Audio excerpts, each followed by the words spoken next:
Welcome back, everyone. We took a small 15-minute break, so we're gonna jump right back in to it, to where May-Ighe and Leander are going out and scavenging for breakfast again. Leander and May-Ighe, can you both roll me a survival to see what you find?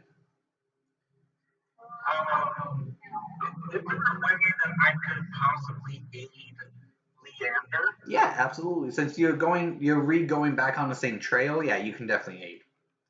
Okay, Leander, I'm aiding you because my survival stuff. Awesome, so does mine. Mine's a -1. How bad is yours? Oh, mine's a +1. Yeah, yours is better than mine.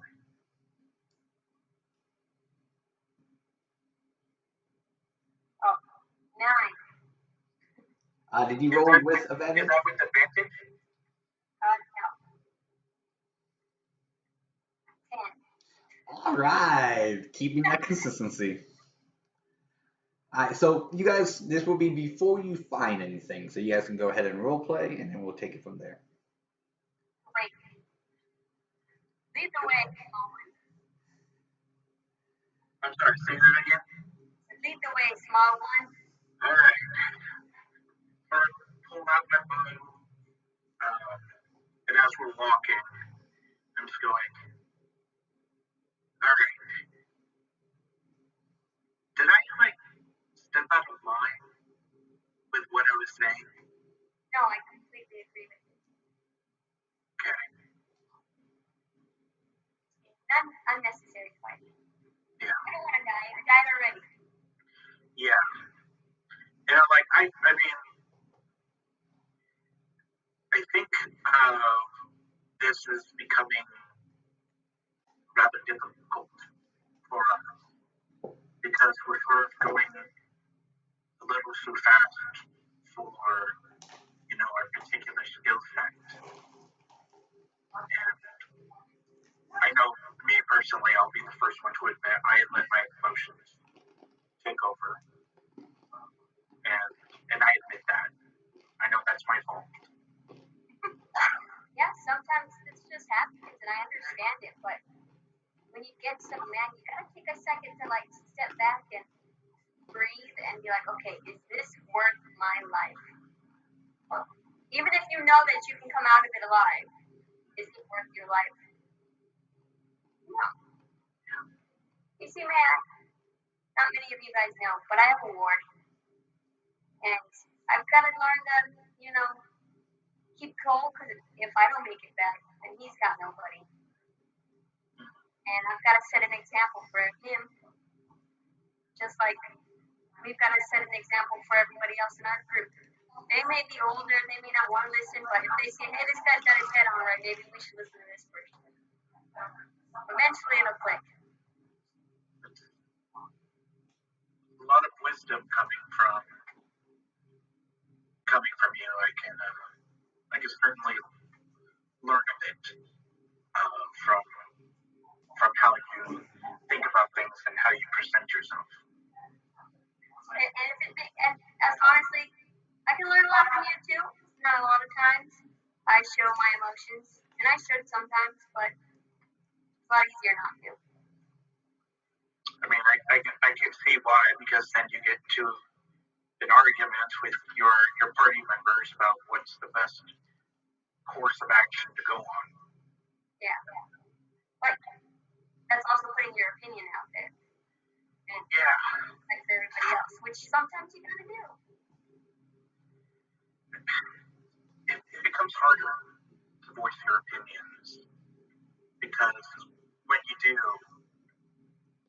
even if you think that you know the best course of action, it doesn't always lead to the safest. Yeah. I mean, take a look at the times when you were unconscious and you were technically dead. It was me, Akara, and Iris. We had all decided together that we were going to go explore the dungeon while Core and you were unconscious. outside and Eugene was watching. And I thought the best course was to just keep exploring. And even when we all agreed that that was the best way to go, it still ended in Tyson and Ankara dying. And it makes me not want to voice my opinion that much. Because I'm afraid that people will die because of it. I get that. But it won't, even if you voice your opinion, it won't be your fault. It's everybody's collective decision in the end. So you can't blame yourself for that.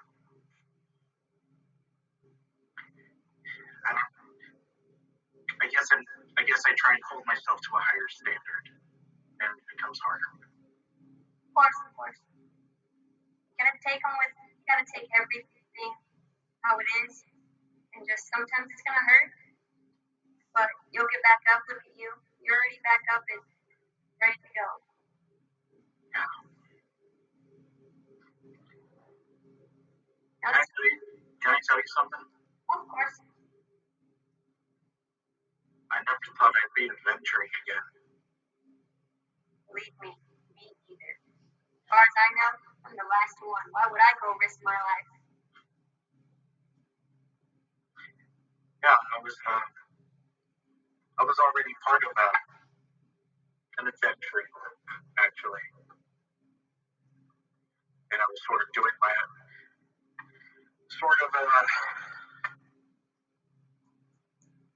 well, let's just say that after the first adventuring group, I felt that I had a different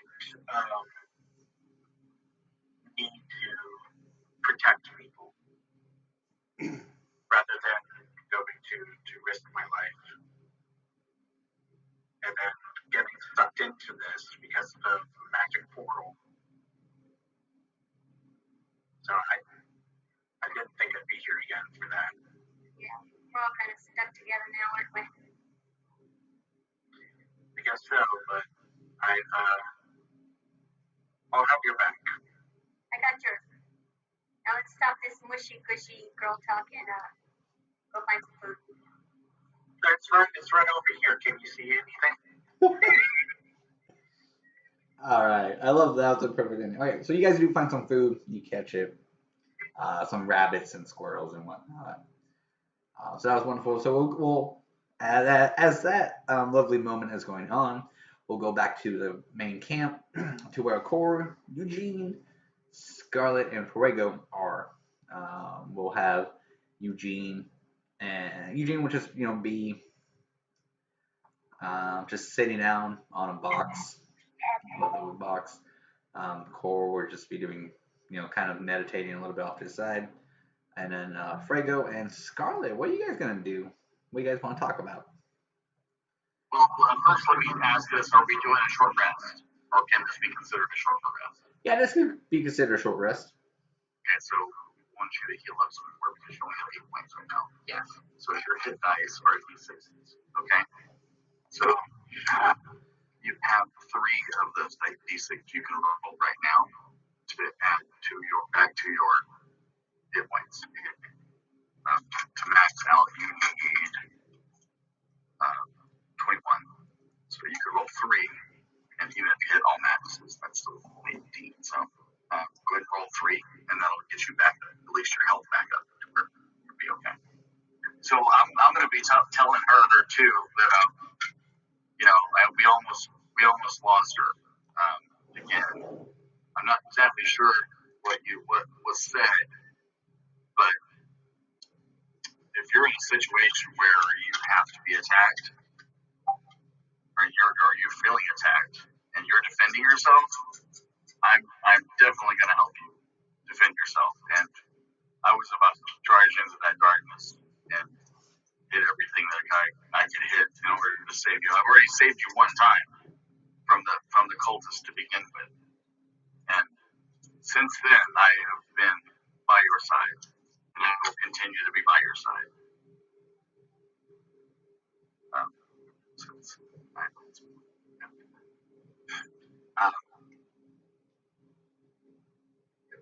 Both of us, I feel like we're a little bit more in the more of the side of things where we're not gonna take a whole lot of stupid shit. And I get if you felt like you needed to defend yourself, I'm gonna be right there by your side always to defend you as well. So that's just all there is to it, and that's the reason why I helped you escape out of that camp to begin with, to help you. And I wasn't gonna let them, keep you in that cage. It just wasn't gonna happen. I'd have burned every one of them motherfuckers down. So you know that. Yes, man. Eugene's going to interject and be like, oh yeah, by the way, where did you come from? We haven't actually been properly introduced. I'm Fuego. Yeah, but like, where did you come from? What do you do? We were in a situation where cultists, I believe the same ones that were looking at trying to defend Greenest against, took her and enslaved her. I was able to help her get out of that situation. We've been on the run, where we just happened to meet your group again through your communication devices that you have. We actually just kind of stumbled onto your signal. So luckily enough, we were able to join back up with you, I guess, with, as far as she goes. So I just come from all around. I just kind of drift around. I don't typically play well with others, but something about Scarlett made me want to help her. Now I'm looking at you, and I can't figure out what race you are. Genocide. Which one? Fire. That would explain the fire on your head. That would, yeah. Okay. Yeah, your people aren't known to be around these parts. No. Like I said, I'm not really from anywhere. Get a lot of that. Well, thank you for. I see her. We're kind of in the both situation where this cult is not good for anyone. So, I'm all for burning it down. Oh yeah, well we haven't been introduced. Scarlett, correct? Yes. Well, my name's Eugene. I'm the one they kidnapped / convinced to go with them. I didn't kidnap you. I know, but it's a nice little segue in conversation. So nice to meet you. So you're the other frequency I've been picking up. Okay. What do you do? Do you do a little spell, stab, or sneak? Spellcaster. Oh, wonderful. Oh, an arcane or divine? You're an arcane caster or divine caster? Arcane. Oh, interesting. I think. Is that right? Yeah, no, arcane. You got it right. That's arcane. Okay, yeah. That's the sorceress. That should be arcane. Well, it's always good to have arcane casters. I think you're a sorcerer. You're a warlock, correct? That's correct. Oh, and I'm a wizard. And we have a bard. We almost we do make up the arcane trio. Oh, Quartet. There you go. Thank you for that. And we only have one divine caster. Right. Well, it's good to finally be officially introduced to you two. Nice to meet you. I am currently unable to cast any magic for I think another 2 days. So I will be doing my best with a longsword and try to stab the best I can. Well, with any luck, we won't need too much of stab, but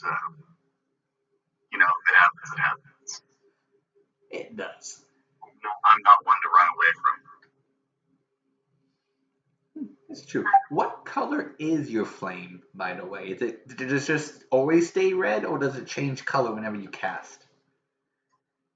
From what I can tell, it's always been red. Oh, interesting. What god did you sell yourself to? Was Good question. I haven't looked at it yet. No, that's the Fiend. That's the Fiend, yeah. Oh, okay. And as he's asking you these questions, he's writing down all this information um, for you, or as information on you. Um,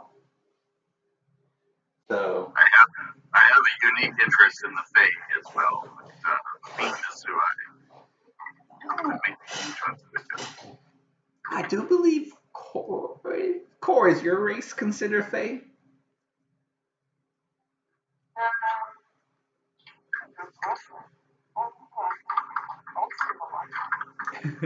Please hold while we find out. Continue. Yeah, I'll tell you. Irene. Oh, yeah.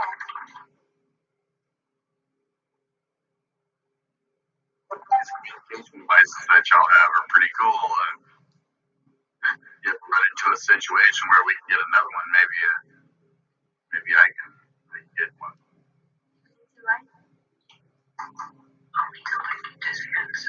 Well, if I'm able to get my magic back, I could make a makeshift one. Sounds pretty cool. But until that moment, I'm unfortunately unable to work. Most of my magic has been depleted, and I've exerted myself far beyond my capabilities, so I must rest and constantly eat these blueberries. It's okay. I've never been much for being in a group, so. Well, I feel most of us here haven't really had the opportunity to be in a group, so it's a good learning experience.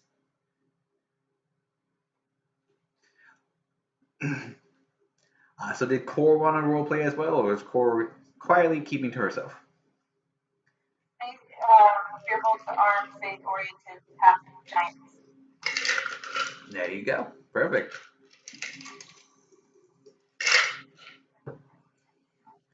Awesome. So after small talk here and there, some conversation, May-Ighe and Leander will return with a nice batch of squirrels, rabbits, berries, and whatnot. The fire will be already ready. Eugene will pull out some pots and pans that he has on him, and he will ask, "So who's cooking?"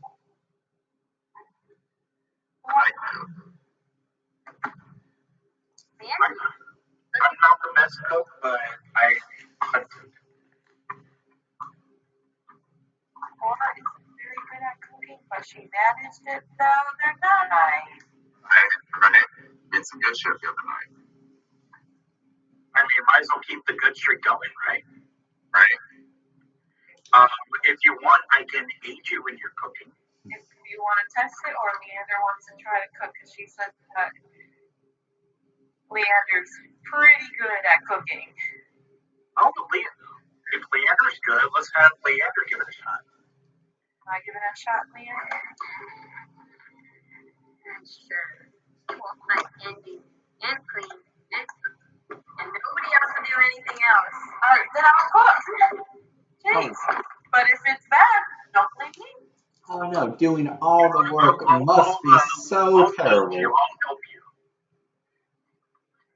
I'll do some prep work. Alright, so Leander, whoever's cooking, go ahead and roll with advantage, and it'll be a performance check. For what? I do believe it's performance. 4 minutes. 4 minutes. I don't got no bonus to this, so. Okay. Do I roll one more time? Yeah, since you're getting aided. Okay, so just to let you know, the first one was a 2. Oh, shit. Alright, come on, you got it. The second one was a 2. Alright, so Core, in her infinite wisdom of cooking, she looks at the food and goes, yeah, okay, I got this, and then just flops everything on without skinning it. Wow. I think, do you want to give another try?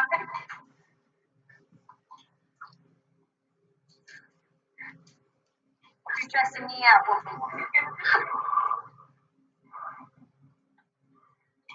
Leander's gonna take over because he can't eat that. So Leander will go and take the food off of the fire and then attempt to cook it properly. So go ahead and roll with advantage.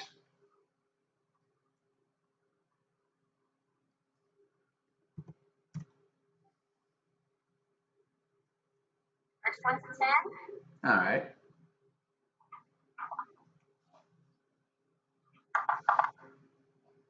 17.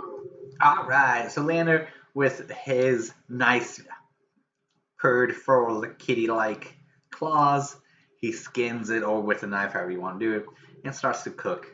It starts to smell really nice. Both Eugene and his penguin are golf clapping. No, job well done. Thank you. Your love is appreciated. This seems like it's real life. Yeah. Elliot's doing all the cooking. So Leander will serve it to everyone who wants the meat. Cole will get her, if she wants meat, she'll have some. If not, she'll go for the berries. You're vegetarian. I know. I'm just saying, if at any time you change your mind, Eugene will feed his penguin some fish, and you guys have a lovely meal. So during this time, if you guys want, you can role play and talk. If not, we'll go ahead and skip until after breakfast. After breakfast. This is our breakfast. Yeah, or after this meal. Oh yeah.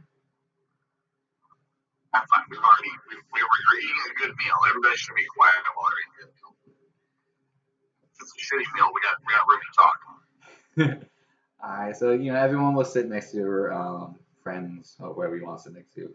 Good meal, small conversation here and there, some laughter.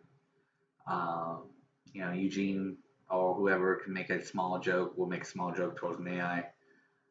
You keep the tradition going. When someone makes a small joke, I go, oh, for fuck's sake. Eugene will attempt to make a small joke, but then he'll go, "I'm sorry, I'm not Typhon. He does the best jokes." And he can't, reminisce. Did make the best jokes. Who's allergic to cinnamon? Wait, one of you guys are allergic to cinnamon? Yeah, he was allergic to cinnamon. How do you become allergic to cinnamon? I don't know.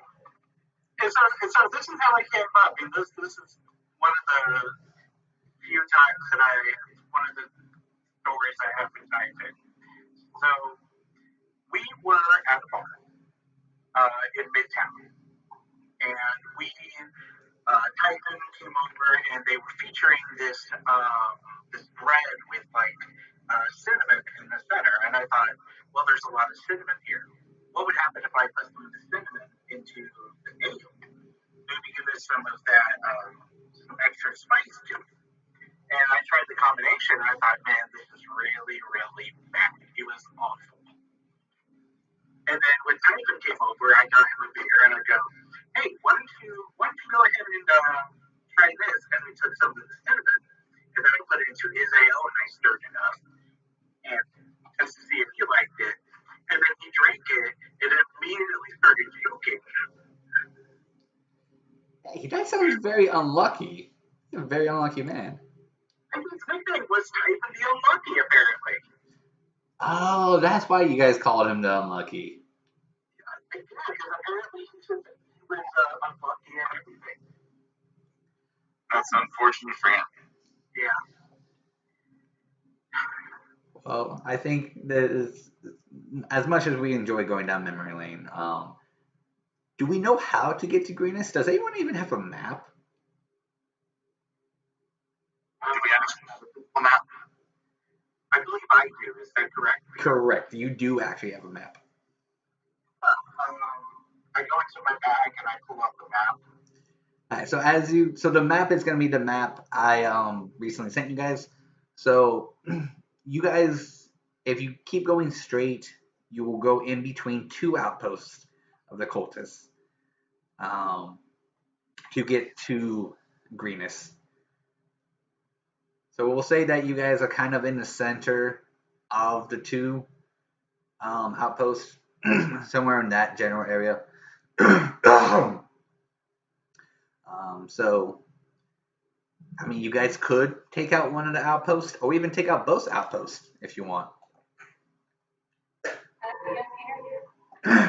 So if you look at the map, We can go to one or the other outpost.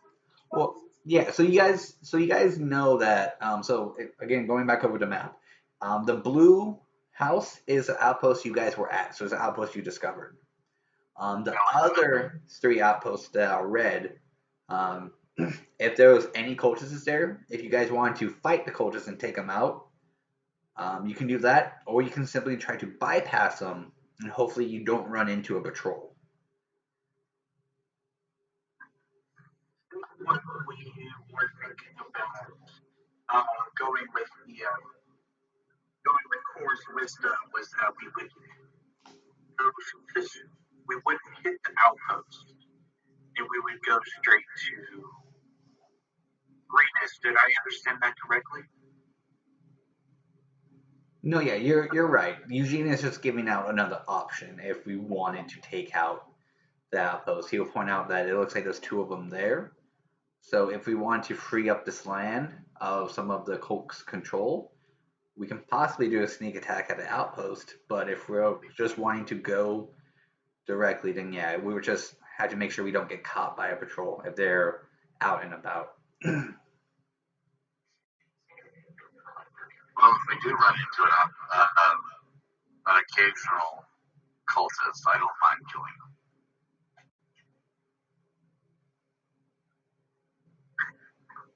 So let everybody discuss what we would like to do. Eugene presented the option that we could go to the outpost and resolve it. We could go from Core's suggestion that we do go straight to Greenest and just try to bypass it. What are your guys' thoughts and feelings about that?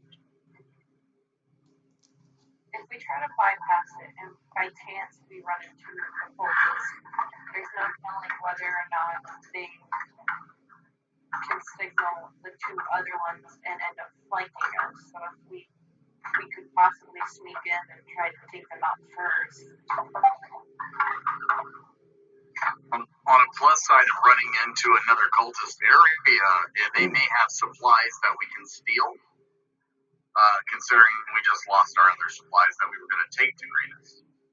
So it's an option to try to acquire some more supplies. Scarlett, what do you think? Are you calling for Leander? Our plans.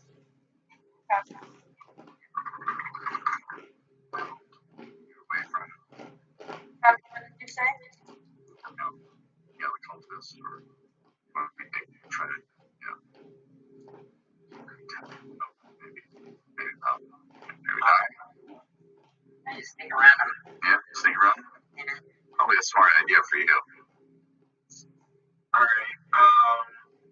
Leander? I agree with Core. We might as well go sneak up on him because we might get flanked eventually and be outnumbered then. If we can dwindle their numbers down now, we'll have more of a safeguard of knowing that we won't get ambushed by a horde later. can I present an option? Always. We can go to the outpost, but maybe at first we don't go blazing in. No, yeah.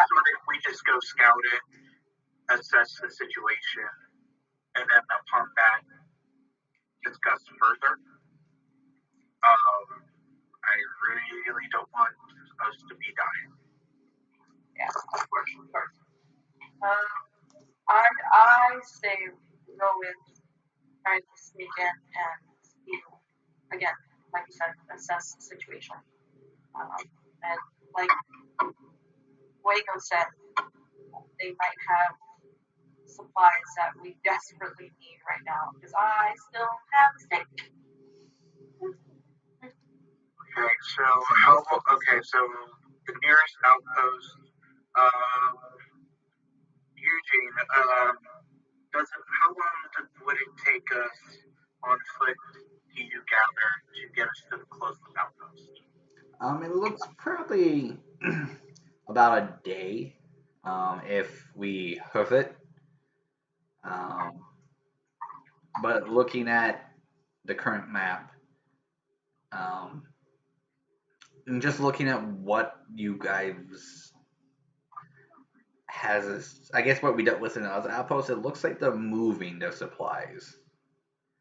So that outpost may be abandoned, or if it does have any leftover guards, there'd be quite few of them.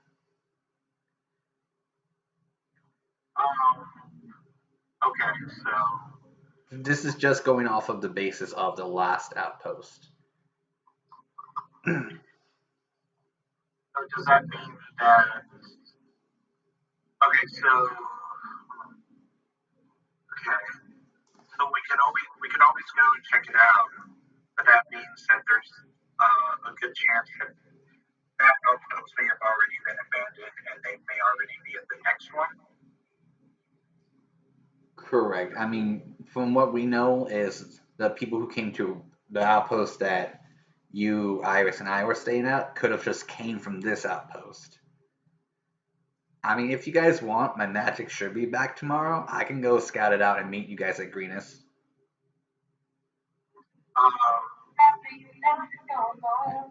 I won't be alone. I have my familiar with me. Plus, I'm pretty sure I can sneak in and out better than you can, May-Ighe, right now. I have invisibility. I can sneak in and out of anywhere. Yeah, but I can see you.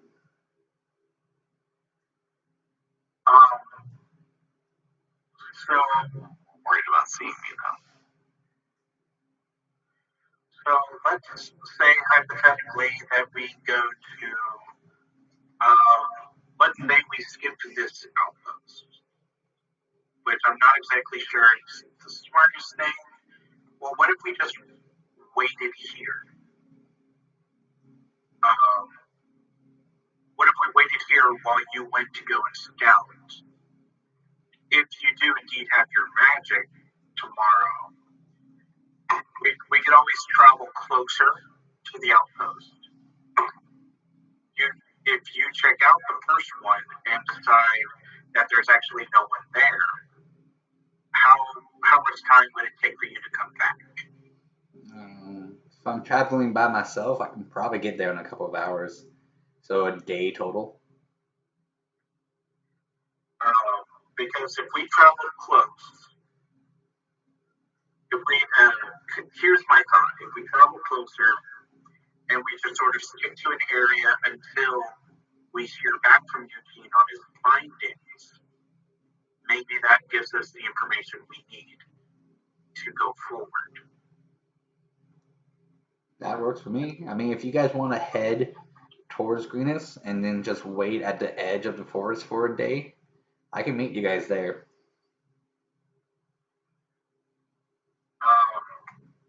What's the rest of the group think? So we want to go into Greenest without any extra supplies? Well, no offense, but if the shit goes down like it did last time with the cultists, I can't push myself like that again. And since there's a lot more of us this time, I won't be able to save everyone like I did last time. The punishment on my body will be further and more extreme this time. So it's best if we want to scout if I go by myself, and then I can just meet you guys a day away. And if we need to attack the outpost, we can come back and attack the outpost. I'm fine with that idea. Yeah, it's all mine. Fuego, Scarlett, is it something you're okay with? I'm fine with it if that's the consensus. Fine. Okay. We at least have a direction then. Perfect. I'll meet you guys towards the edge of the forest, and in about a day's time. Okay. But you're leaving tomorrow because you don't have your magic today. Yeah, I can leave tomorrow. I'm just going on the premise that you don't have your magic today, so you would need to leave tomorrow. Yeah, well, I was gonna make my footing out now, but yeah, I can travel with you guys for one day, and then if you just want to wait at the edge of the forest for a day. Okay. Yeah, I think we should move as a group then. When you have your magic, then you do your thing And break off. Sounds good to me. How long? I'm sorry, DM question. How long does it take to get where we are now from where the little blue building is to the edge of the forest? Is that like a 2-day travel? So with wagons, I think it took you guys 3 days to get to this point. But that was due to you guys taking the off-road. So, finding any type of path to get down with wagons is a little bit difficult here. So moving without wagons, you should probably be able to get to the edge of the forest in maybe a day and a half. That's if you keep marching without taking maybe skipping a break and just marching through the night. And then the rest of the half of the day, or probably maybe an hour away, you can get from the edge of the forest to Greenest.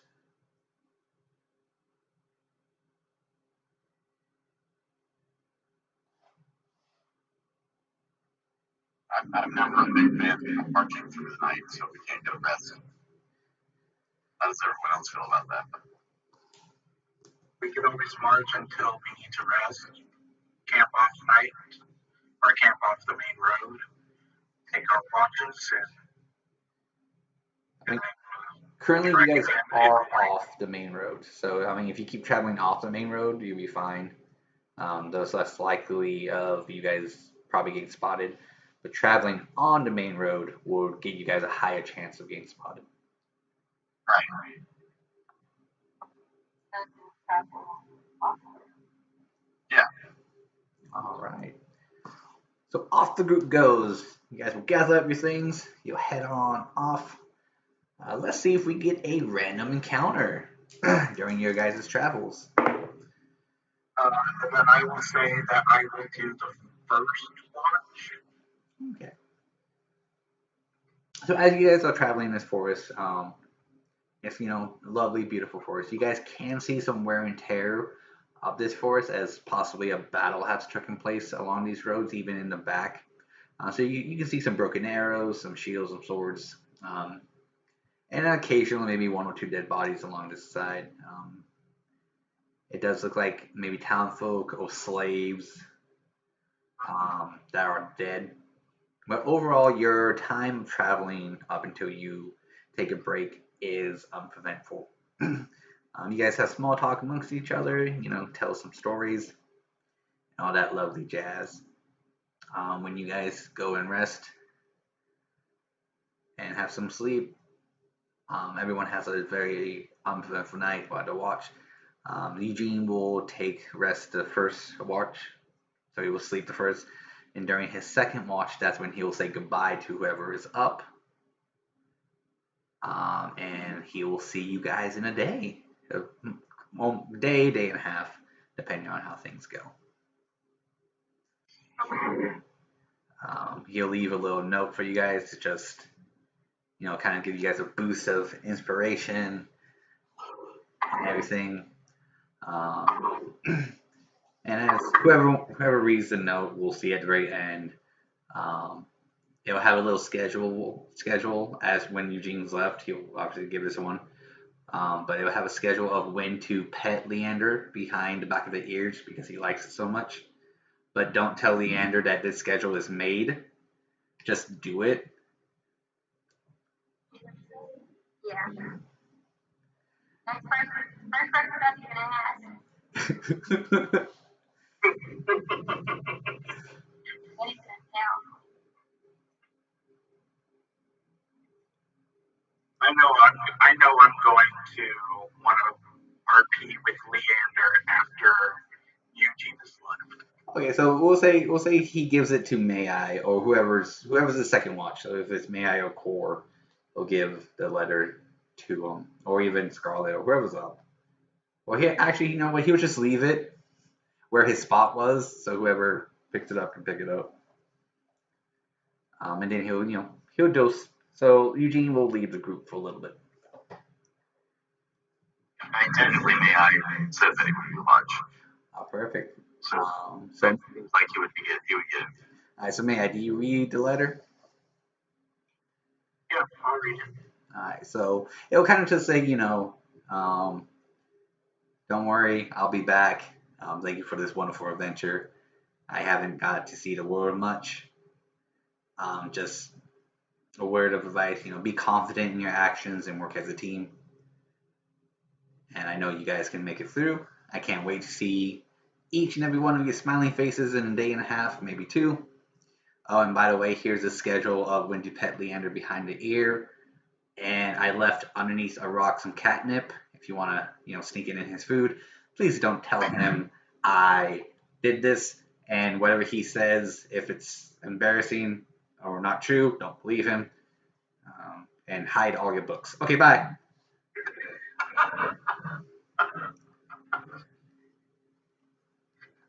May-Ighe laughs out loud. All right. So for those of you who are taking the second watch, or if May-Ighe wants to roleplay with Leander before he goes to sleep, he can. I'm not gonna do this as I'm about to go to sleep. I'm gonna do it like during the day. And I'm not gonna give Leander the note. Right. I'm going to pocket the note for later. 10-4. So as you guys, sleep, rest, and we won't do the hunting. We'll say you guys, either eat some rations or go out hunting for a little bit. We'll have this time for some breakfast. So everyone's fully rested. You got your spells and HP back. Long rest has been cured. So this would be the time if you guys want to roleplay some more, we can, or we will skip to if or when Eugene comes back. If Leander and I are hunting, I'm gonna use this opportunity. Perfect, go for it. Hey, so Leander. If you want to give a lesson.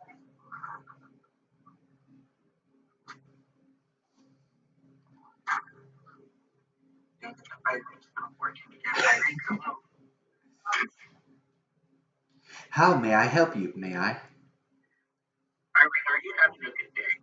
Sorry, hold on. I have to go grab her. I am having a wonderful day. I've noticed that you've been sleeping better now ever since the brown chicken brown cow.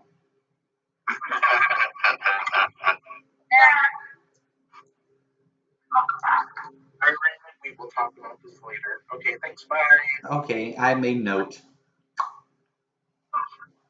So, Leander. Yeah. What's up with Eugene?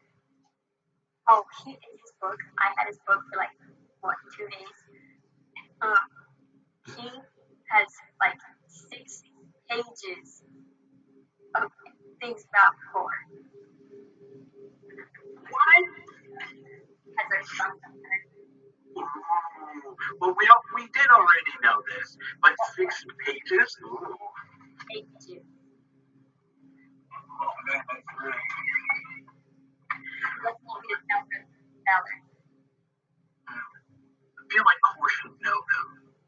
too. Because they're sort of playing this dance, they're sort of playing this little game, right? We just make a sense, squish them together. Exactly. Yeah. And because would that not be the best thing in the world? It would be. Because Core would be so happy. Core's already happy. She would be. And Oh, and I wasn't originally going to show you this, but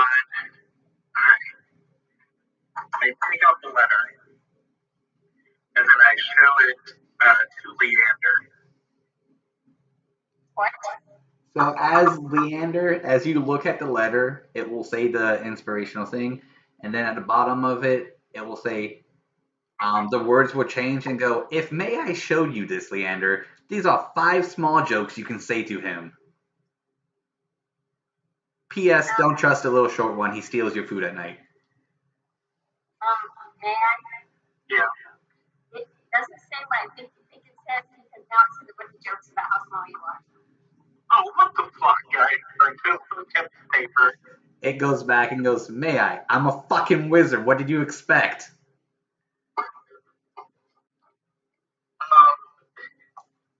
So originally what this letter said. Oh, by the way, the letter will explode in 5, 4, 3. And then it goes into a 30-foot radius of explosion and comes back. The letter comes back. I mean, the explosion happens and then it like comes back to itself and then just poof. But what it originally said was that you like to be pet, that you like catnip, and there was catnip under a rock that was for you, and to treat you like a kitty. And that's what he originally wrote. Wow. He's gonna get it when he comes back. We should break him. We should. I don't know what we would do though. Let's think. We can tease him with more corn. Oh my god. You know what would be great is if me and Eugene were talking, and then you were having a conversation with Core about how much Core is really into Eugene, while me and Eugene are close by hearing this. Oh, that'd be a good one. Right? We got this, man. Yeah, let's do it. Oh. Well, Nice shot. thanks. Alright, so I do love you guys' 12-year-old prank. Oh, stop. Alright, so you guys Excuse go. me, that's 10-year-old prank. Sorry, 10-year-old prank. So you guys will go hunting.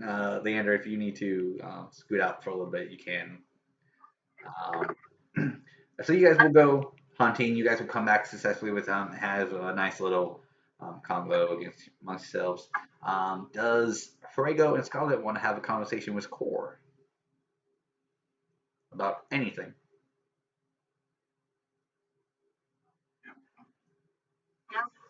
It's literally pretty quiet. All right.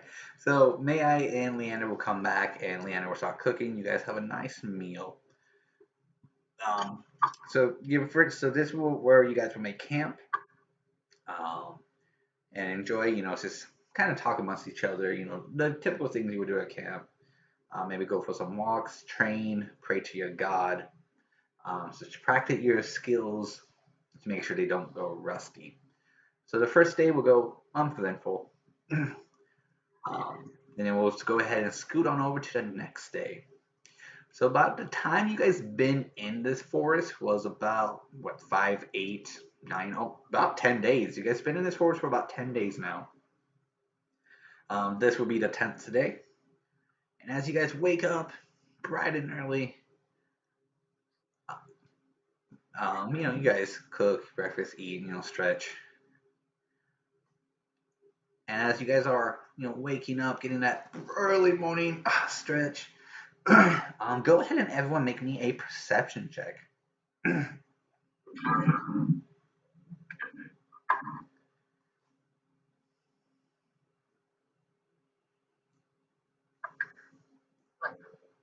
us. Eugene is actually part of the cult the whole time. Dun dun dun! What a twist! And this is perception? Yes. Oh man, I'm so good at this. Ah, super good. I love it. You. Both of us got 12. 22. Oh wow! All right. So for everyone who got like under 15, you hear some noises going on off in the distance. For core, you can hear and feel a battle going on about a mile away.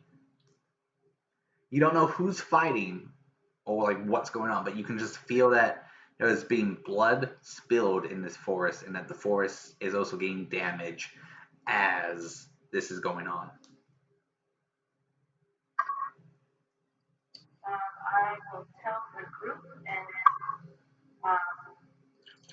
she's feeling the earth trouble and feeling that it's hurting. She's probably instinctually gonna get up and go towards it, but like very carefully. All right, what does the group do? Okay, well, I guess it's been a while, so maybe we just go and check it out. Agreed. Cora, I'm with you. And so is Iris. But Iris is feeling a little bit. Alright, hold on. So Iris and Leander will hang back in case Eugene shows up, while the rest of you guys go forward.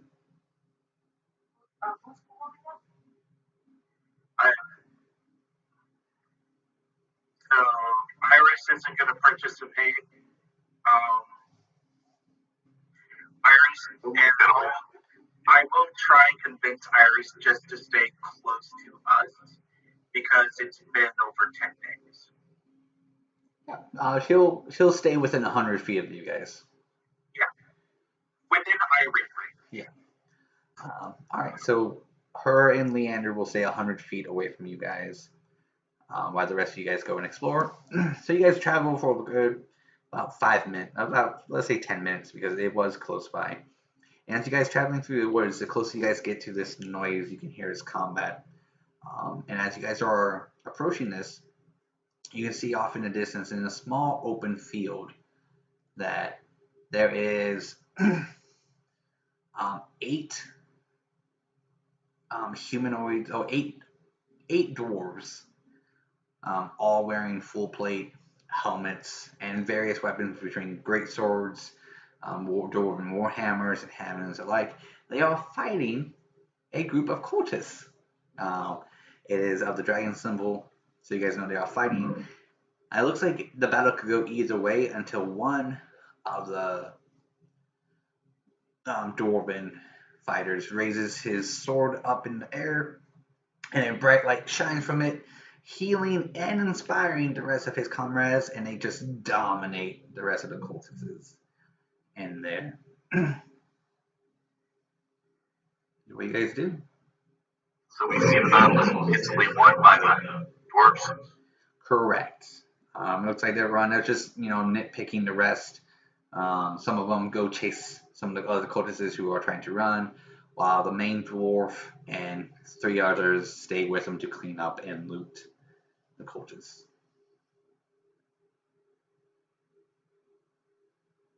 Perhaps we should go talk to these dwarves, right? I recommend everyone put their weapons away so that they don't think that we're there to attack them. I sheathe my my bow and stuff, and I'm walking out with no weapons towards the dwarves. Susie says she'll put her pot of soup away. Damn it, Susie! And your soup of weapon doom. is now sheathed. No, it's what. Fun fact about David's race is they shed fire and heat, So whenever they sweat, that's what Susie collects. So it's just a very hot pot all the time because of David's careless sweating. Nice. I'm kidding. I don't even know if that's true about the race, but I'm just making it up. Well, it's going really good though. Right. So as you guys approach, the main dwarf will just look at you and go, "Aye, who goes there?" We're enemies of the cultists. And I put my hands in the air. We're the Mighty Nine.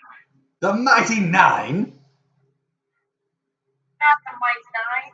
Never heard of you. But he'll take it off. As he takes off, it's a bald dwarf with a nice dwarven beard. As he faces you, you see a silver gauntlet on his stomach and a blue kind of like tabard on the bottom. It's a brown belt. And he goes, "Well, Mighty Nine, I'm just going to send you guys the name." You can't really call us the Mighty Nine. That's not really a secret. "Well, what are you called?" Right, it's not right. We don't have a name. We're just people. Well, my name is, I'm assuming it's Arthur From. Is that how you pronounce it? I got hit in the head, so I can't really pronounce my name correctly. Pleasure to meet you. My name's May-Ighe, and I extend my hand out to shake it. He'll grab it and just like shake you up and down. My head wobbles. I get one of those like little toys, a bobblehead. I'm like,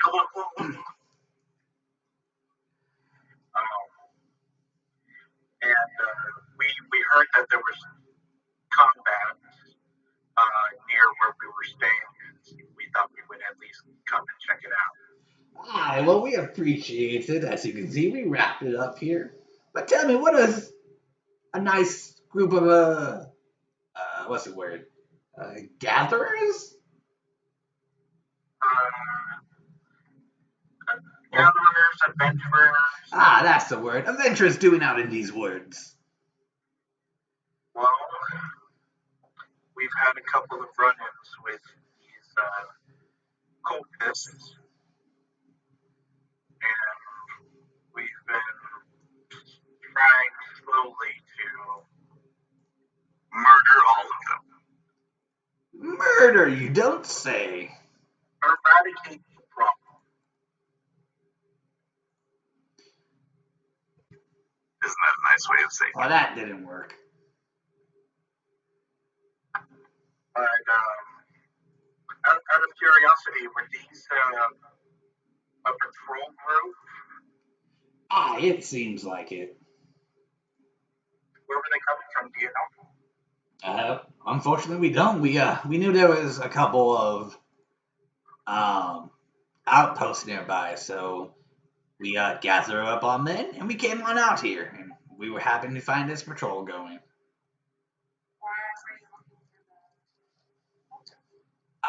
The Greenest hires us. We are. Give me 1 second while I figure out again what I am because I got hit in the head. We are the Order of the Gauntlet. Does that organization ring a bell with me? Roll me a history check. Oh, that's great. 24. Give me 1 second. I rolled a natural 19. There you go. Much better picture of him. You've heard about the Order of the Gauntlet. They do have a station in Tolus, but they are from more of the mountains areas, as in they're kind of more into the mountains. If anything, you've heard that their main headquarters is in the mountains that connect this place to Tolus, and that they're usually a neutral party, but they will sometimes send out small organizations to go help as kind of like hired muscle. They usually take on good missions, and whatever money they bring back home. But anything that revolves around the home base is always neutral. Even if they're on a mission, even if a evil organization is taking refugees or taking a stop at their headquarters, they keep that as a neutral spot. So they won't do anything in their headquarters because it's neutral. But if it's anywhere out of their headquarters, out of the mountains, they will deal with it if paid.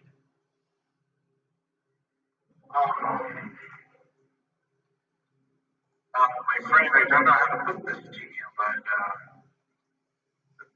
some of the people in Greece, that's where you're hired from, right? Oh yeah, yes it is. We met a lovely gentleman in there who coughed up a fine amount of gold for our services.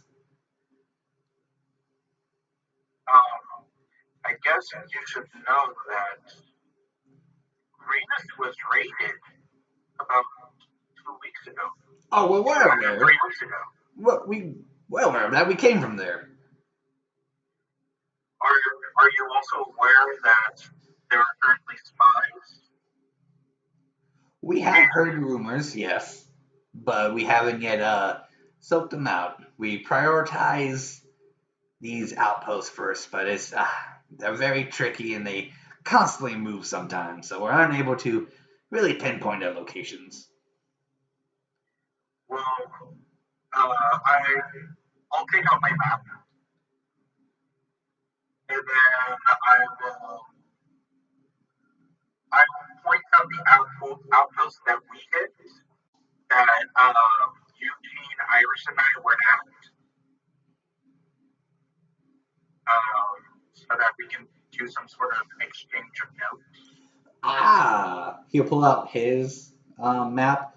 It roughly looks like yours, but instead of the actual buildings, it has a circle, and it says somewhere in this circle, another circle, possibly in this circle, and on the bottom of his map, it's we need more information. Yeah, we had somebody go and try and scout this outpost over here. We haven't heard from them. We were thinking about going to check it out. I see. Well, I can send the rest of my men to the outpost that you already discovered and have them fortify that. And I can take you back to Greenus and we can have a conversation with some more interesting fellows. Infellies. Peter, something feels off with this guy. For some reason, something feels off with this guy. Can I read if he's actually one of the spies of Greenus, and this was all just some sort of ruse? Yeah, go for it.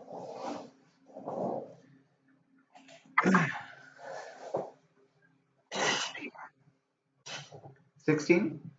Yeah. He seems a bit genuine. I mean, he's happy for the information, and he's happy to share, and he's happy to help, which probably brings you a little discomfort since you haven't met really someone this willing to help. But he seems genuine. Oh, give me 1 second. On the island, I go, hey guys, it's cool over here. You can come over. So okay. Yeah, because last we recall there should be no one there, but it's been about 10, 11 days. Well, these are my finest warriors, so I'll be able to send them on in there with a wagon of supplies. And then that would give us a strong foothold. Because we did also hear a rumor that they do have a base in the mountains, and we can't have that. Oh, the snowy mountain up high? They have a base all the way over there? I can say that they were scheduling a meet. Unfortunately, that meet had already happened about a few days ago. We were not able to make the journey. Well, if that is the destination, they will have to go through these mountains first.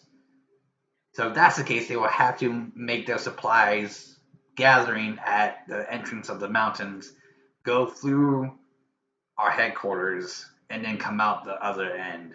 So they still got quite a bit of a journey to go. If they're trying to transport, if they do have a base up there, it would still take them quite a bit to get there, get up to the Snowy Mountains.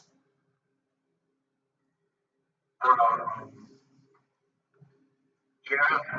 So we're talking which outpost again was it? Did you already hit up? Well, we were trying to look for the one, if we look at your map, the one up above.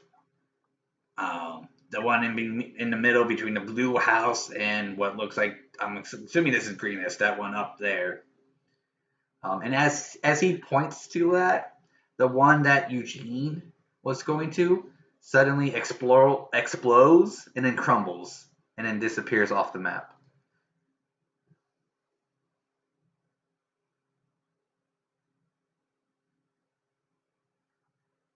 That's not good. And then the gentleman will go, "Is your map broken?"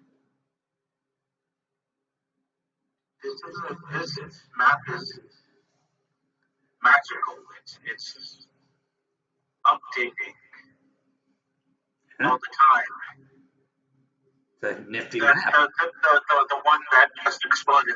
That was the one that we had somebody go and scout. Well, maybe they caused it.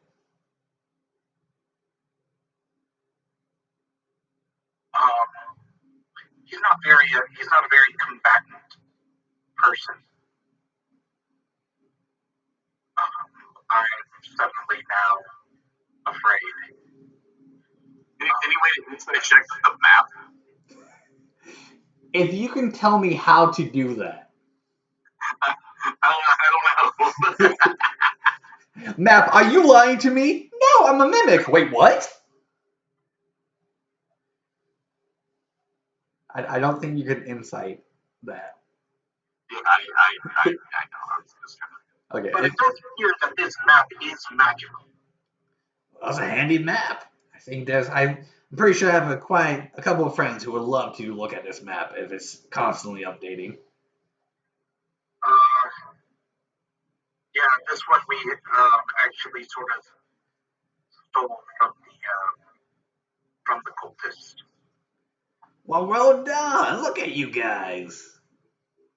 It doesn't look like you have much gear on you. You did this all together. Well, wonderful job, Mr. May-Ighe. We were all sort of put in a circumstance, and most of our gear was given up. That happens, and all you can do is keep fighting, fighting, and fighting. Never give up. And so, it would be, we think it would be good to have you as company, to Color, Leander, Fuego, Scarlett. What do you guys think? What do we do with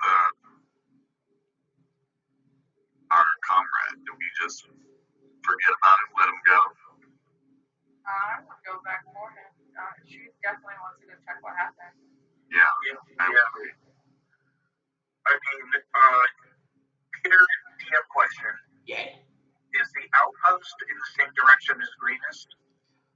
No, it would be a little bit further down. When you guys travel, you kind of went up a little bit, so you just got to go a little bit down, and you can get to the outpost probably a couple of hours.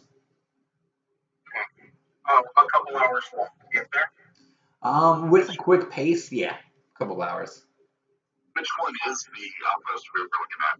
What he was looking at going to? If you look at the Orc Tower, the one on the left of it. Okay. We're not that far from it. No, a couple of hours march. We would love for you to join us, but we must go to this outpost to at least check in and see if our comrade is there or not. Don't worry. Just because I have some stubby legs don't mean I can't move fast. Would you and your crew like to accompany us? No, I'll send them on to the other outpost, and he takes a swig of some ale. And he goes, they can go do that. Yours sound more exciting. much appreciated. There will be much glory in this. Oh yeah, I'm already on a high right now. Let's keep it going. Woo! All right, guys, we need to go to the second outpost. Your friend might be dead. Well, yes, he might be. So let's go. Let's go check it out. And then I go towards the second outpost. The dwarf will just like lead as he knows where he's going, but he'll look and realize, oh, I don't know where I'm going. I should follow you guys. Yeah, and then I lead because I have the map. He'll keep up with you, kind of just like keeping like a 5-foot distance from you, just kind of motivating you to keep going. Like you got it. Don't let stubby legs, be your downfall. Like it's not a disformant. It's who you are. Keep those stubby legs. Is he motivating himself? You don't know. Scarlett and I are going to stay behind him. Okay. And we march. You can tell that he actually never gave any orders to his men. He just left. But as you look back, you can tell the men already know what to do because they're used to this. So they just gather up their things like, all right, we're just gonna go.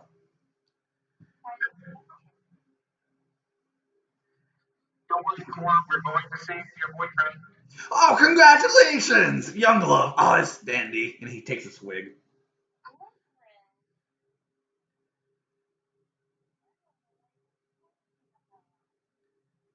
Oh, I see the way that you look at him. You can't deny the heart, like you can't deny the blade in the fresh body. Ah, beautiful. What's the guy's name that we had at the NPC with at the magic shop or whatever it was? Zongost. No, the one guy that Corin and Iris had a thing with. Oh, Clyde. Clyde, yes. you mean the guy that's at the top of my hit list? Do you say this out loud? Is this a conversation going out loud? I'm just kidding. He's not on the top of my hit list. Yeah, it's okay. I'll help you. I have no problem. Yeah, an odd bunch of gatherers. Well, let's just say we all met in rather unique circumstances, so we're all pretty new with each other. Oh, so y'all fucking. Okay, I get it. Oh, I'm not, no. Now does that sound like you? Ah, sorry. no, fine. I originally hired some of them to be my carpenters. Oh, so y'all fucking. Carpenters, you don't have to make code with me. I know what that means. I'm not going to judge you. I quite literally mean I hired them to be my carpenters. I own a business. Oh, and the business is not fucking. Oh, sorry. I got hit on the head one too many times. You know what? It's okay. Especially this long journey is getting the better of me, but I get it. You can do it. Right foot, left foot, right foot, left foot. He'll get a little closer to you and force a jug of alcohol into your mouth as motivation, and then break it on the top of your head and kind of just give you a push. Peter, while we're on this journey over there, I'd like to cast mage armor on myself since we love them, and also I'd like to cast detect magic. He is magical. All of him? His armor and sword is magical. Okay. Since you're behind him, that's what you can see. His armor and sword is magical. And because it's a 30-foot radius, is the map also magical? It is magical. Right. So you guys will get there. May-Ighe would be smelling like alcohol and has a giant bruise on top of his head. But you feel good, May-Ighe. You feel like a little pip in your step with whatever he put in your mouth. Okay.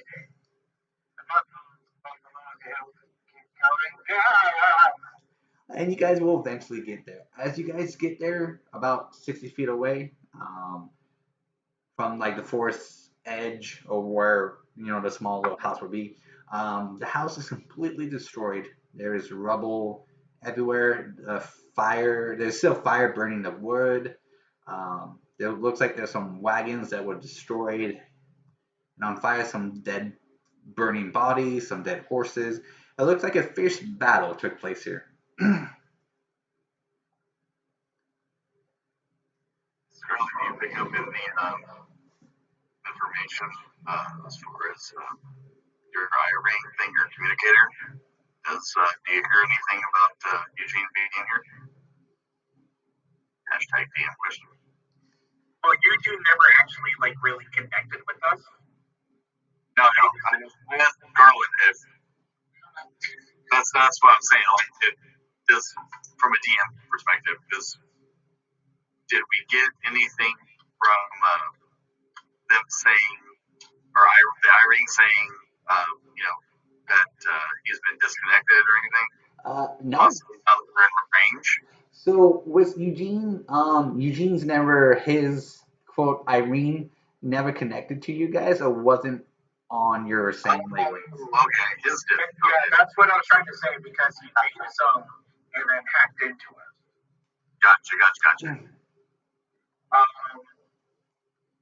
Core, do you have a way of creating water to extinguish the fires? Yeah, which is she won't do. I can make more fire. No, but let's not. How about we search for you?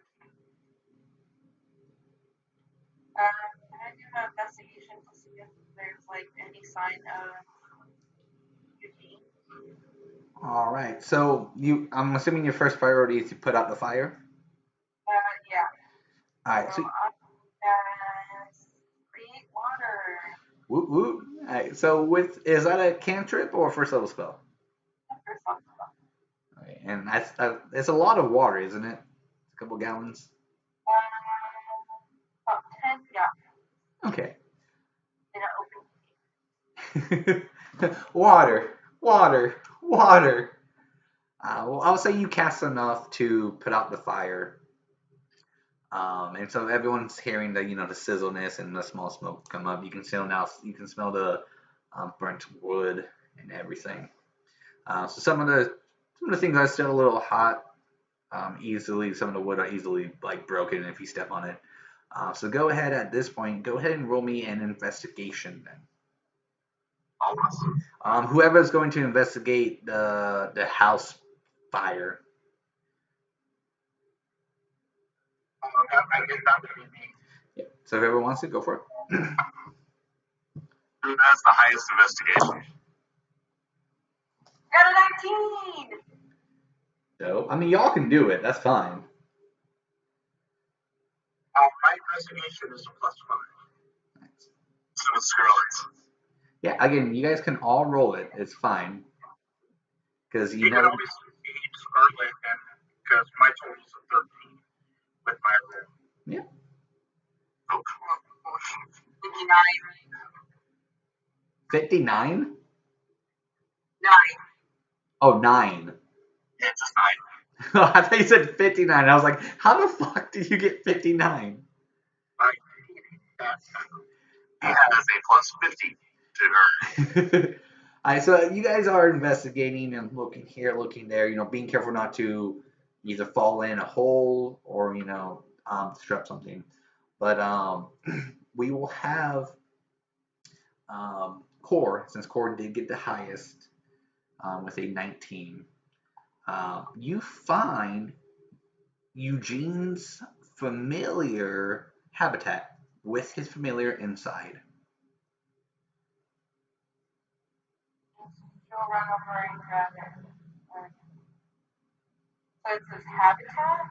Correct. So Eugene had a pouch that was cloaked in magic, so it just looked like another pouch.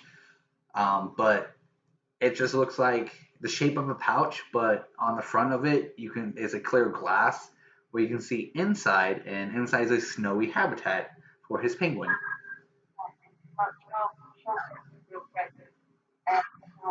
if there's any sign of. As you're investigating more of the area, go ahead and roll me in another investigation.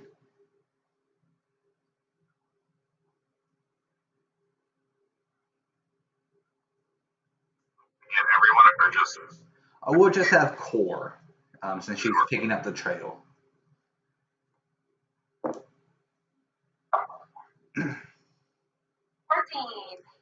14. All right. Does anyone want to assist her? All right. So go ahead and roll with advantage as May-Ighe sees what you picked up, rushes over to you, and starts to help you investigate the area.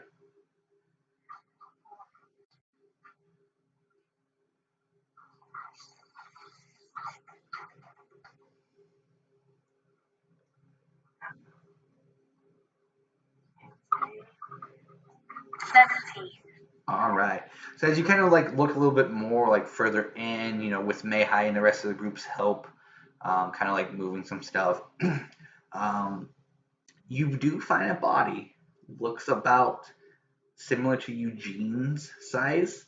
And as you go and like turn it over, you notice that it's not Eugene, but it has Eugene's bone blade impaled into its chest. But no body of Eugene is found. Does the blue blade have any magical property? So would it be like, would it ping for me? If your detect magic is still on, then yes, it will. Yeah, it's up for 8 hours. Yeah. So the only magic here besides the group would be his habitat in that bone blade.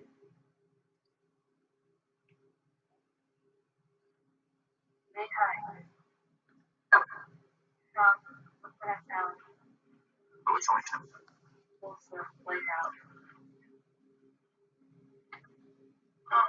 So does that mean that he was fighting? It looks like it. That anyway, he's supposed to tell us himself in danger. Well, okay, so, and we haven't come across his body. So does that mean that he was taken? I don't know. I start to look for signs of something being taken away, like a foot trail leaving,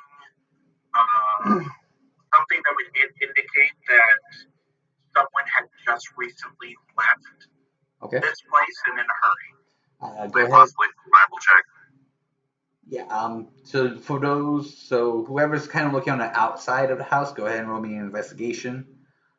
For David, you can cast your detect magic as a cantrip, correct? Yes, it's only 10 minutes. I apologize, but I did want to do it again. Okay, so cool.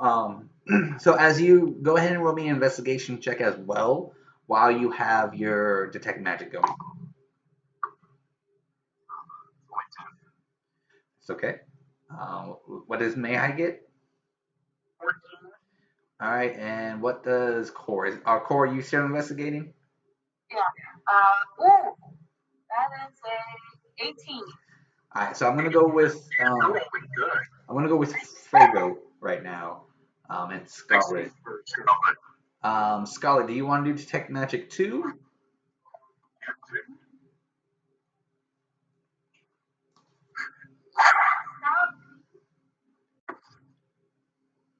Sorry.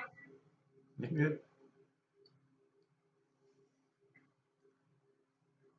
Oh no, she doesn't have it. All right. If she wants, I'll let this happen for one time. If she wants to spend a cantrip to kind of charge up your detect magic to give you an advantage, so you can roll again, I will allow that for this time. Okay. All right, so go ahead and roll again, David. Sorry, Fuego. Well, so which one is it? Investigation? Yeah. Or perception? Perception. Yeah, probably perception. All right, so 15. All right, good to go. All right, so as everyone's investigating and everything, you guys can see that Scarlett is funneling some magic into Fuego. which is not typically done between casters. It's just not a thing, but she's, just kind of coming more into her magic capabilities. And Fuego, you can see that there is magic residue all around this place. Coming from like inside the rubble to outside. You can't tell what spells have been cast, but you notice that there are different types of magic residue. So multiple spells have been cast. Ones that... So unfortunately, since you never saw Eugene cast any spells, you don't know what his residue looks like. So there are about 4 different magic residues here.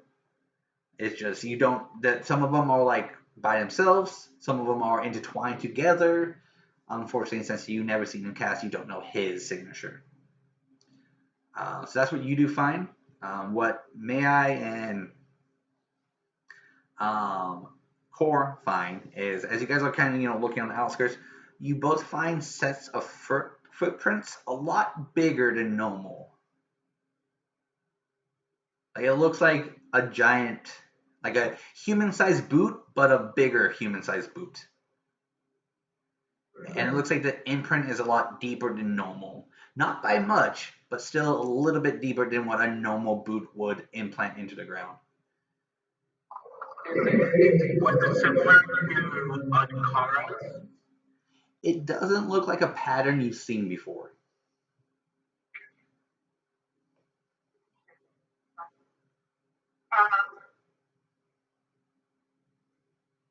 Can Horn bring out his summon while he's familiar? You can try.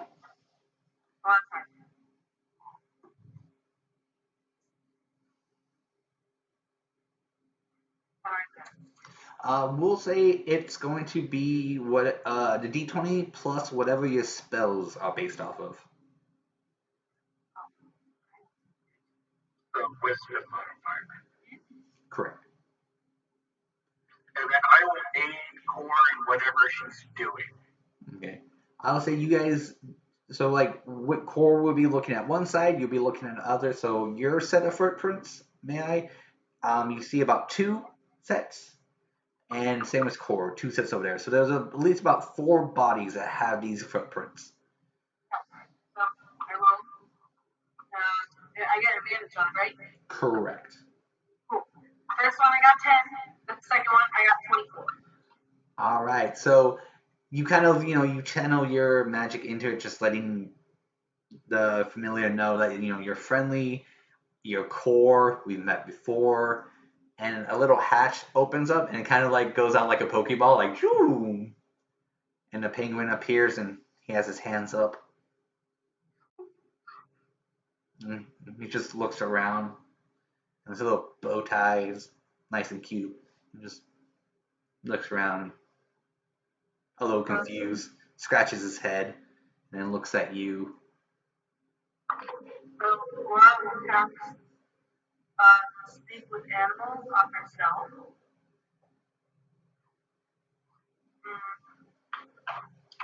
And she'll ask his familiar what happened and where is Eugene. The familiar will look at you, straighten out his bow tie, and go, "Well, hello, lovely lady. How may I help you?"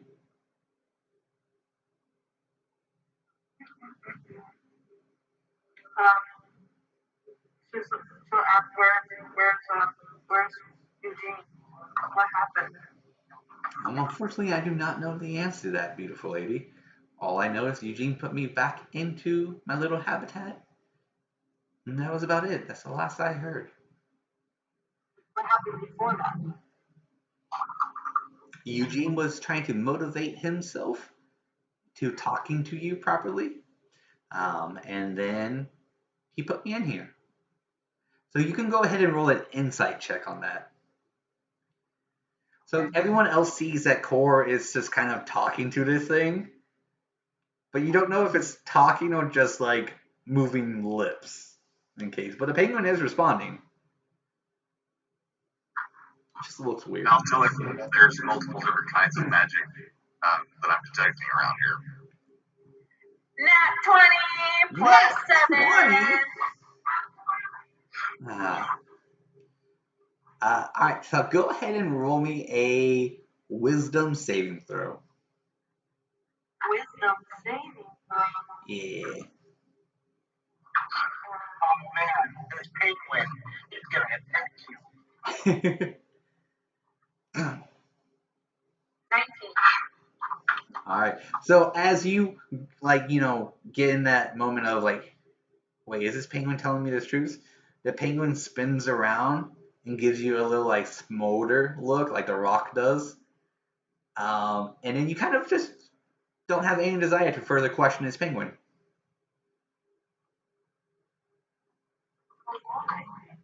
You just forgot the question. You just go, oh, it's so adorable. You pick him up and hug him. There's something off about that. There may be, but at this current moment, you have no desire to further question this penguin. Was it AC that high? Possibly. Yeah. Okay. Plot twist: the penguin is actually a better spellcaster than Eugene. What a twist! I'm just gonna say that no matter what you guess. I'm just gonna say, what's a twist? I'll look at Core and go, I know the penguin's cute, but I don't know what you guys are talking about.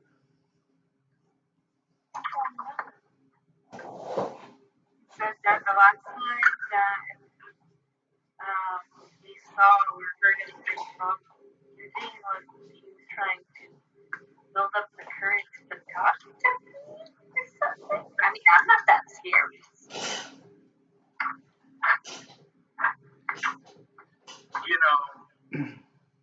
I think we should address this at a different time. But there are 4 different sets of footprints over here that seem to be leading away. Can anyone recognize what these footprints may be? Your new companion friend will go, let me take a look. And he puts his foot in and it doesn't match. No, I have no idea.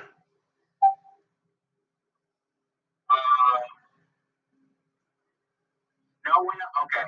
My hypothesis is that Eugene was captured, and these 4, whatever they are, took him in that direction.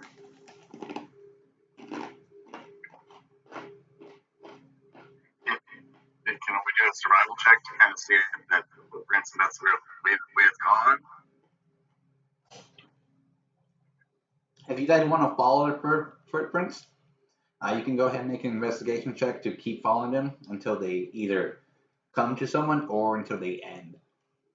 Yeah, I'll do it. I will aid Core. Yeah, you can go ahead and already do it with advantage since you're keeping an eye out on these footprints. Is there any magical trace going towards those? Yes, they're awesome. First one was 15, second one is 19. Perfect. So as you guys are following with the magic trace, you start to distinguish between the different magics. So after a while of following them, only one magic signature comes, but it does stop about halfway. But you guys will continue for about 15 minutes of following these tracks, and then suddenly the tracks stop. And so does the magic.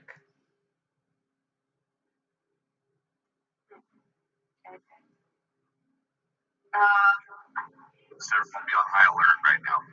Can Pull out my bow. failure detect him? You're gonna ask? Yeah. He will look at you like, I can detect a lot of things, sweet cheeks. Hey.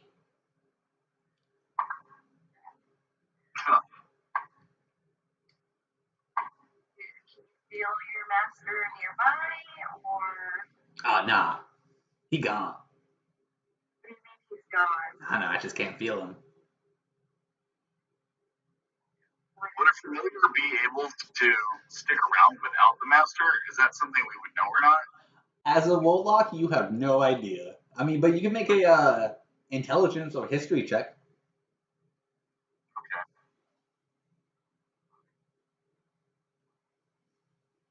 It's +2. Let's see.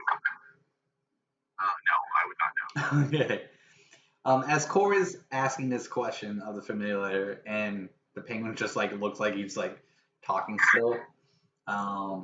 You guys hear some rustling in the trees, and out of nowhere, you guys are surrounded by dead bodies hanging from trees. And they all look like cultists. Like they just got moved out of the trees and we just walked onto it.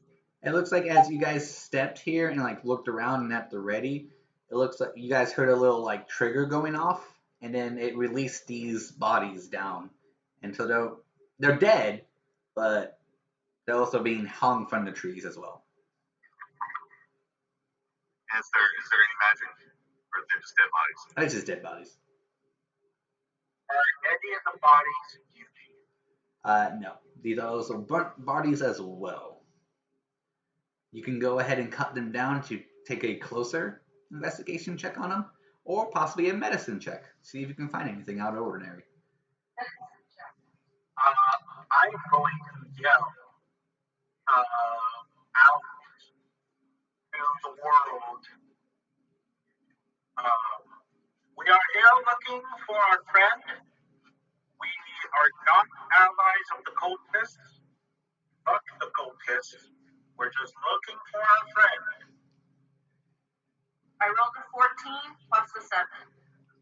And for May-Ighe, you got no response.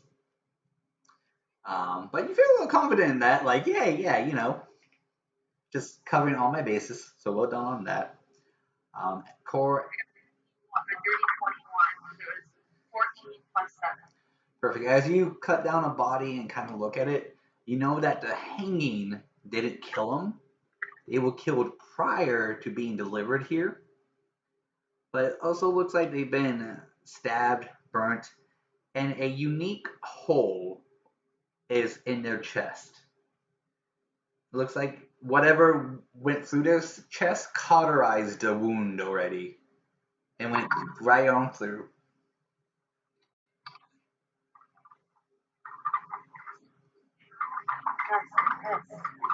Point it out and see if anyone can recognize it and be like, this is very strange. Yeah, so go. Yeah, sure. I'm more than happy to take a look at it. Go ahead and do me a history check, since to see if any wounds line up to any weapons or magic that can line up to this. And can I say that Iris is also looking at the wound as well? Yeah, that's fine. You can get advantage. And Fuego, you can do the same. Or the 5, I'll get the natural 17 for a total of 22. So normally nothing man-made so far that can possibly produce this and cauterize the wound at the same time, even with a possible weapon enchantment of fire, it wouldn't cauterize it or make this type of circular hole. Maybe out of Scorching Ray or Fire Bolt possibly can do it at a crit range, but you have this off feeling that that's not the case. It's not entirely true, but not entirely there as well. So it looks like this one is definitely not something that was man-made for sure, because when you take a weapon and you just sort of stab into it, it doesn't cauterize the wound automatically. I think this is partially I think it has some arcane. It's arcane in nature. I think it's possible. Like I think I've seen somebody in the group do like a firebolt or something. Like even then, that's just a theory. I think this is the work of a magic user. So perhaps Fuego, what can you make of this? I do use firebolt on the regular. take a look at this wound and let's hear your assessment of this. Anything new with that, Peter? So go ahead and roll me a intelligence, history, arcana, whatever's your highest thing. Yeah, I got a +4 in arcana. I also spread the dying on it just to see if they spend it, like quick or just in case. If there's anything. Does spare the dying work like that? Do I? Does spare the dying work like that? If they just got killed or something, if I did spare the dying, would it like maybe not necessarily revivify, at least make them not dead. So Peter, if they were already dead, super dead, spare the dying wouldn't do anything. Right. They super dead. They super dead. Like if they just died, I can spare the dying and maybe it not be dead. Nah, they super dead. They super dead. Okay. They super dead. Right. So I got an 18 on the arcana check. So it does, as you're taking a look at it, and it does, have that cauterized feel to it. And you said you are a arcane caster, and your primary source is fire, since you're also a Genasi fire one. It does look like it's a mix between Firebolt and Scorching Ray, but at a higher density. Something more like a mid-level spell or something of that nature that I recognize. It could be possible, but it's a little bit it's in a Firebolt. I'm thinking a Firebolt has a dimension and a size. This one is a little bit smaller than a Firebolt, but not as small as a Scorching Ray. Okay. Usually, Firebolts, when you hit a target, it would just hit them and wouldn't leave a indent in them and out the other end. Scorching Ray would, but Scorching Ray is a lot smaller. What about Eldritch Blast with that? A little bit smaller than Eldritch Blast, because I take Fireball and Eldritch Blast kind of the same size. Right. It's just Eldritch Blast is more of a force rather than Fireball being fire. So I didn't know. Not like Eldritch Blast. So it's in the middle between what possibly could be Scorching Ray, Firebolt together with the power possibly of a Firebolt, or even an Eldritch Blast, depending on how forced this is projectile from. Well, we can't identify exactly what this kind of blast is, but it's obviously a magic user of some sort that didn't like these cultists very much. Which I already think he's a friend, so you never know. I want to try and see the trap that set off the hanging of all of these cultists. All right, let's give me 1 second.